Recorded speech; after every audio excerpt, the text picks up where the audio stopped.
What it do, YouTube? It's me, James G. Before we get started, I'm going to be one of those dickheads and ask that you can like the video before you've even been able to form an opinion of the video, or you can just wait till the end of the video and click like if you want to like. But I just want to remind people, because it helps get my videos out there, and I don't know if you've noticed, but I kind of need help at the moment. So, in my live streams, one of the questions that I get asked more often than anything else, apart from do you smoke weed, is have you ever been in a fight?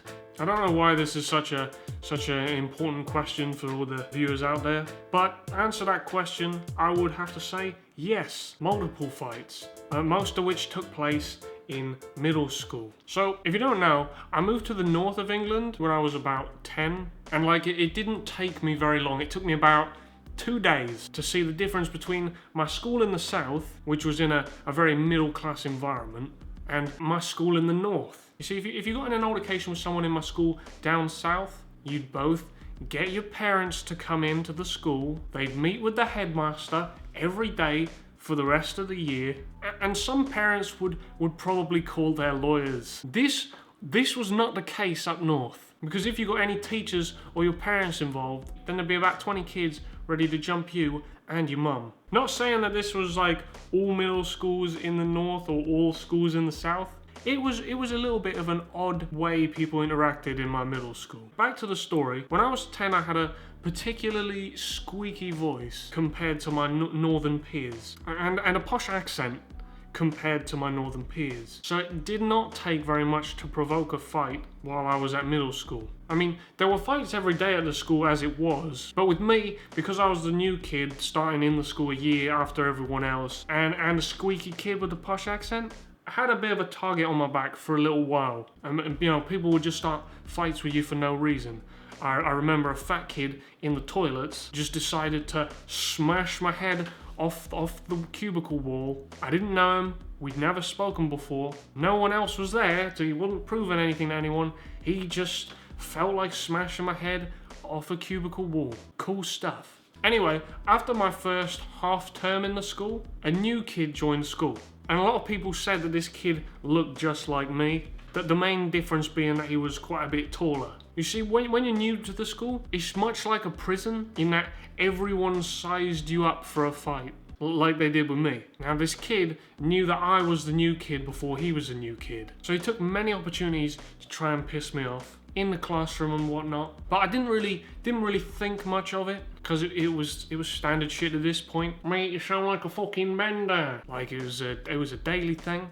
Didn't really care too much about that type of shit. But one day I was stood lined up in the playground. I'm guessing it was a queue for lunch or something like that. And this new kid came up behind me with a skipping rope and pushed the fucking thing around my neck, which, to be honest, is not ideal. And this kid ain't letting go. Now, I was shorter than him, as I've mentioned, and I wasn't very strong. Also, didn't know how to fight, so I didn't. I learned a stupid technique that seemed to work for me. So I elbowed him to get the rope off my neck and use this dumb technique, if you can call it technique. It basically consisted of grabbing him by the arm and then throwing my weight so that I spun him, and then he'd eventually fall on the ground, lose balance from me spinning him. It did not look very cool, trust me. This is not a technique you want to use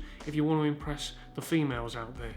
But it did work. Anyway, a few other kids were watching and basically came up to me and said, "James, you're one of us now." So that was cool, I guess. And I used that stupid technique for the rest of my middle school career to get out of most fights. Because being honest, guys, I'm a solid geezer, but I don't really like hurting people. So if you just spin them until they fall on the floor, you're not really hurting them a lot. But what you do is embarrass them, because spinning someone around looks really fucking stupid and it makes kind of a scene. So what most likely happens is they just sort of are embarrassed by that and then they stop fighting you. Didn't always work, but it did this time. And so that was a story of one of my middle school fights, and I suppose how I initially got accepted. And that was story time with your boy G. Let's not call it story time. That sounds like a CBeebies kids segment of a TV show. Pretty lame. But yeah, I'm not sure what I'm going to title this. Probably going to be something like my first school fight, although it wasn't my first school fight, guys. I don't really count like first school fights, because as I said, first school was pretty moist.